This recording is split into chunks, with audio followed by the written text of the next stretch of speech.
Acts 23. And looking intently at the council, Paul said, "Brothers, I have lived my life before God in all good conscience up to this day." And the high priest Ananias commanded those who stood by him to strike him on the mouth. Then Paul said to him, "God is going to strike you, you whitewashed wall. Are you sitting to judge me according to the law, and yet contrary to the law you order me to be struck?" Those who stood by said, "Would you revile God's high priest?"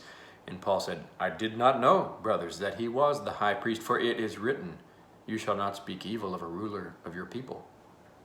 Now, when Paul perceived that one part were Sadducees and the other Pharisees, he cried out in the council, "Brothers, I am a Pharisee, a son of Pharisees. It is with respect to the hope and the resurrection of the dead that I am on trial." And when he said this, a dissension arose between the Pharisees and the Sadducees, and the assembly was divided. For the Sadducees say that there is no resurrection, nor angel, nor spirit, but the Pharisees acknowledge them all. Then a great clamor arose, and some of the scribes of the Pharisees' party stood up and contended sharply. "We find nothing wrong in this man. What if a spirit or an angel spoke to him?" And when the dissension became violent, the tribune, afraid that Paul would be torn to pieces by them, commanded the soldiers to go down and take him away from among them by force and bring him into the barracks. The following night, the Lord stood by him and said, "Take courage, for as you have testified to the facts about me in Jerusalem, so you must testify also in Rome." When it was day, the Jews made a plot and bound themselves by an oath neither to eat nor drink till they had killed Paul. There were more than 40 who made this conspiracy. They went to the chief priests and elders and said, "We have strictly bound ourselves by an oath to taste no food till we have killed Paul. Now therefore you, along with the council, give notice to the tribune to bring him down to you, as though you were going to determine his case more exactly, and we are ready to kill him before he comes near." Now the son of Paul's sister heard of their ambush, so he went and entered the barracks and told Paul. Paul called one of the centurions and said, "Take this young man to the tribune, for he has something to tell him." So he took him and brought him to the tribune and said, "Paul, the prisoner, called me and asked me to bring this young man to you, as he has something to say to you." The tribune took him by the hand and, going aside, asked him privately, "What is it that you have to tell me?"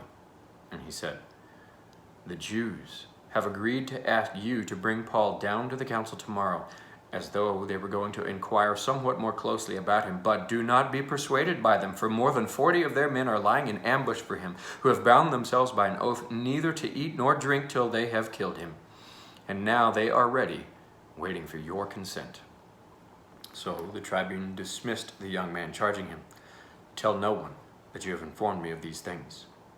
Then he called 2 of the centurions and said, "Go get ready 200 soldiers with 70 horsemen and 200 spearmen to go as far as Caesarea at the 3rd hour of the night. Also provide mounts for Paul to ride and bring him safely to Felix the governor."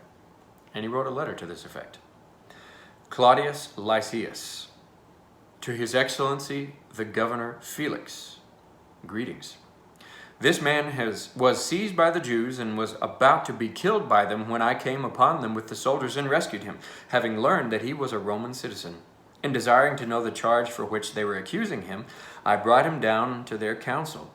I found that he was being accused about questions of their law, but charged with nothing deserving death or imprisonment. And when it was disclosed to me that there would be a plot against the man, I sent him to you at once, ordering his accusers also to state before you what they have against him." So the soldiers, according to their instructions, took Paul and brought him by night to Antipatris, and on the next day they returned to the barracks, letting the horsemen go on with him. When they had come to Caesarea and delivered the letter to the governor, they presented Paul also before him.